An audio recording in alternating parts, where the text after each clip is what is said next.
Chimamanda, welcome to Waterstones. Thank you. We have just come upstairs from a signing event where the atmosphere was electric. It was absolutely incredible. And to see all of those readers and fans of yours getting a chance to meet you was one thing. But I think as well, for a lot of them, a 10-year wait for a book has got them very, very excited. And you were just saying that you had a few women who were saying, please, why 10 years? Why don't leave it so long? Do you mind if I ask about, because obviously a novel is ready when it's ready, but can you tell me a little bit about why it has taken 10 years for Dream Count to come to us? Because it's such a glorious and rich novel that it needed that long. No, because I went through what people call writer's block, which is an expression I don't like because I'm superstitious. But I just had years when I just couldn't write fiction, and when I couldn't write a novel, and I couldn't write the thing that I love, which is long form fiction, and I just couldn't write. And it's a very terrifying place to be. And and it lasted for a while. And I think the thing about having that is it's a place of utter helplessness. Right? I remember doing everything. I would read poetry because usually poetry helps me get my words back. I would read the novels I loved just to remind myself of what fiction can do, and just nothing. And you have the desire, but it's just not happening. It's a horrible place to be. So that was the story for some years, and then one day it changed, and then I wrote Dream Count. Do you know what it was though that made it change? Was there an event or a? I'd started writing short stories at some point, but writing this novel actually started after my mother died, and I just looking back, I think maybe it was my mother dying. I like to think that she kind of died and then she opened the door for me to get back into my creative space to comfort me, maybe. You write a note at the end of the novel, which is incredibly moving and very, very revealing, I think, about what you've just read. We will come to that later. But as you say in that note, there are a lot of mother-daughter moments in this book, and it's clear that that's sort of something that you were writing about. Let's begin with the title, Dream Count. What is the dream count of the title? I think Dream Count applies to all of the women in the book, the 4 women. This idea of dreaming, thinking about the life you have versus the life you could have had. I think that a lot of us spend time thinking about the different paths that our destiny could have taken us on. But also regret, that kind of thing, just dreaming. But Dream Count in particular applies to the character Chiamaka, who during COVID starts to think about her past relationships. And so her cousin teases her and says, well, how was your body count? and then she says no, and really for her, it's much more sublime than that. So she goes, no, it's not body count, it's my dream count. Because what you're doing is that you're looking back at all the possibilities that your life has kind of encountered. And so yes, but I think in a larger sense, when the title came to me, it just felt so right. And I think in a larger sense, it's about all of the women and about just dreaming. I'm very interested in the parts of us that are, that are internal. The parts of us that we might not even sometimes talk about very often, the way that we all kind of dream and imagine. And it often doesn't mean that your life is unhappy. There are people who are perfectly happy with their lives, but they dream, they still imagine. And we think about, sometimes it can feel as though life is more exciting somewhere else. It actually isn't. Everybody feels that way, but it isn't. But it's just, I think it's a lovely human thing that happens, and I'm very interested in that. It seems to have been exacerbated definitely by the COVID pandemic and the lockdown. I think a lot of people, like your characters, had a moment of reflection, which was enforced by that situation. Yes. And as you say, it's not necessarily about regret, but it's just thinking back and thinking what might have been. Chiamaka, as you say, is looking back on her relationships, and there's this very funny thing that happens for the reader, which is that you can see the red flags in many of her relationships. I mean, of course, she can't, because when you're in the relationship, what is it, do you think, about being in the relationship that means that you can't see the problems until it's too late? Because because there's a reason that cliche exists, love is blind. It really does. attraction, love, whatever. It's like someone sort of thrown a cloak over your eyes. She, but it's interesting because I think women like Chiamaka, who are in relationships that looking at the relationship from the outside, you can tell that it's unhealthy.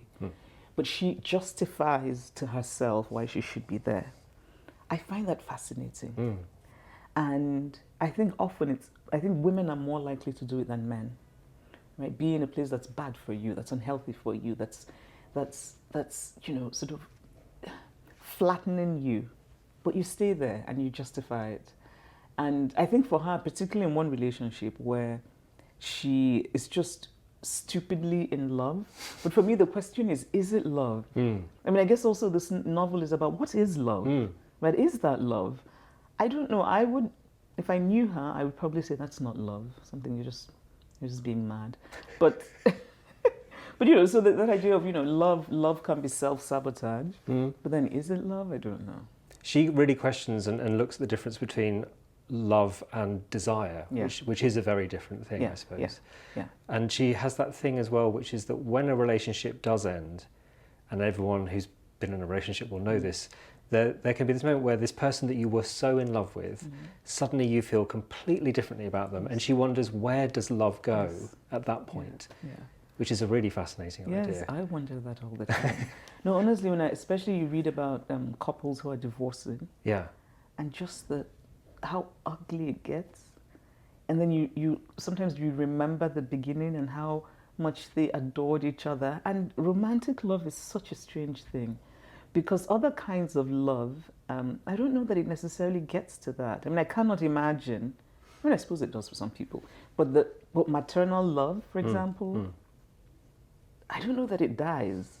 So when romantic love dies, it's honestly, for me, the writer, and for the character, I'm like, where does it go and what does it mean? Human nature is fascinating, endlessly fascinating. Chiamaka's best friend Zikora has in fact, we'll talk a little bit about her relationship with her mother a bit later, but she has been going through some bad relationships herself, and you really explore this idea of men who become thieves of time, which I think is a really interesting idea, because we've all been in bad relationships, but there is something different for a woman who wants to have children, which is that every bad relationship could be lost time. Tell me a little bit about writing about that, because it's very heartfelt, that section.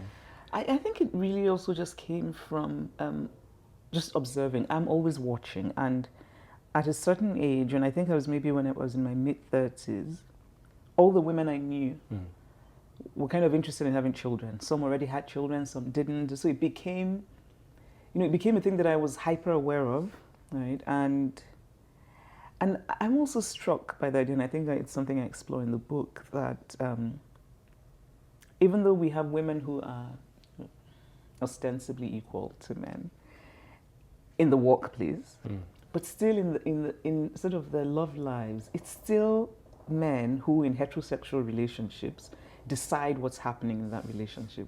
I find it's incredible to me. So they're strong, independent, wonderful, brilliant women, and they'll say things like, I don't know what we're doing because he hasn't said anything. And that fascinates me. And you think about just the pressure of biology, because it's a reality, and women thinking, I want to have a baby, and maybe you go see your OBGYN and he's telling you, well, if you want to have a baby, you need to hurry up. And the woman is thinking, well, it's not just up to me, thank you very much, I'm in a relationship with a man who will not have a proper conversation about the future, that kind of thing. So I think I wanted to explore that. And Zikora, and I think in particular because Zikora is this person who just always wanted the conventional. She wanted the happy, Catholic wedding. She wanted the children. She had it all planned out. And it doesn't work as she imagined it would. And I have a lot of sympathy for women like her, because, it's that idea of not being in control. In some ways, not being in control of your own dream, not being in control of what your vision for yourself is. And there's something about that I think is just sad and unfair, As you say, sort of for the men, they have a different clock. Their clock has much more time on it, Yeah. so they're able to say things like, "Oh, I'm not ready to settle down just yet," because they might not be.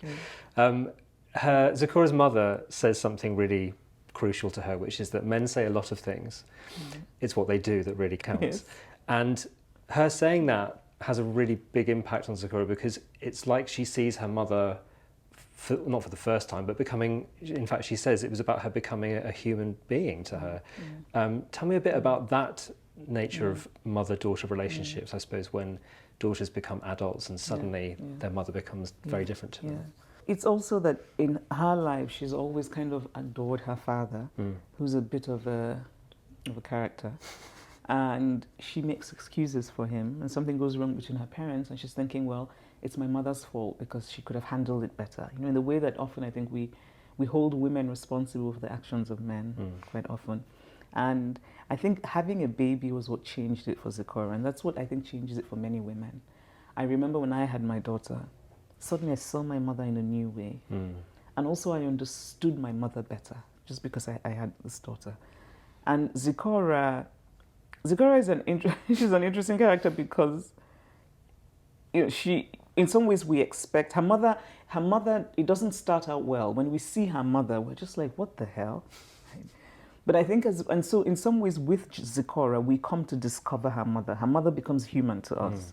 And also her mother's backstory, which is an interesting one, I think. I mean, this woman who, she has a school, she's well educated, and still she kind of agrees to the strange domestic setup where there's another wife. But I guess also for me, the question is how much of it is what a woman wants and how much of it is what society imposes on her? And what is the cost of resisting, you know?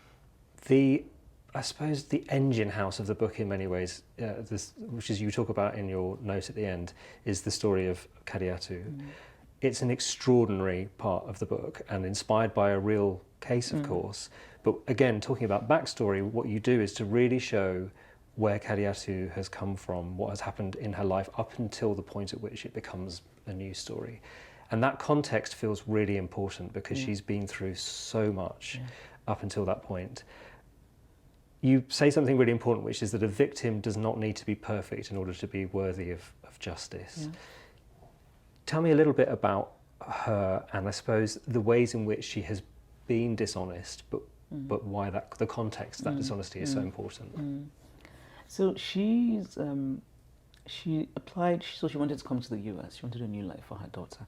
And so she applies for asylum and she's told to tell a lie to make her case stronger. And then I think, you know, in thinking about people and the reasons that people lie, it seems to me a very understandable reason that one would lie if lying was what it took to get one's child a new life, right?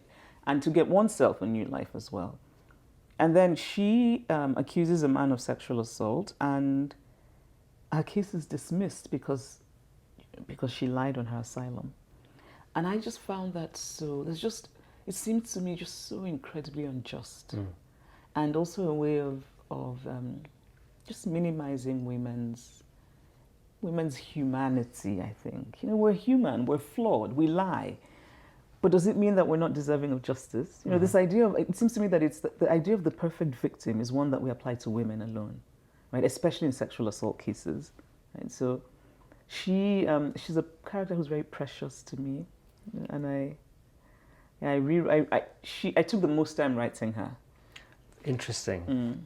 I think I can feel that from reading the book. I actually rewrote her a few times. Yeah, it feels like it's a section that you would have to get right before it would be ready to publish.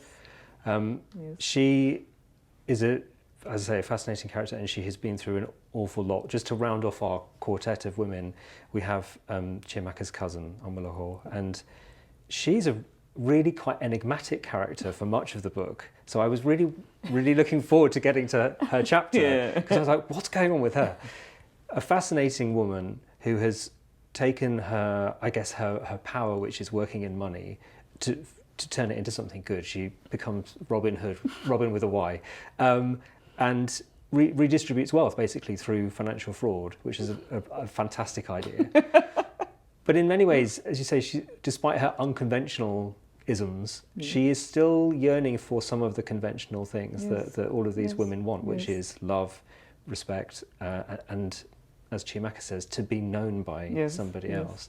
Tell me a little bit about... I think she's longing... No, I think unlike the three women, and Katu is not necessarily long, well, I suppose, but I think Omelogo is different because she, in some ways, she represents that idea that there are other ways to live. And she says that there are other ways to live. I don't have to be someone's wife and someone's mother, right?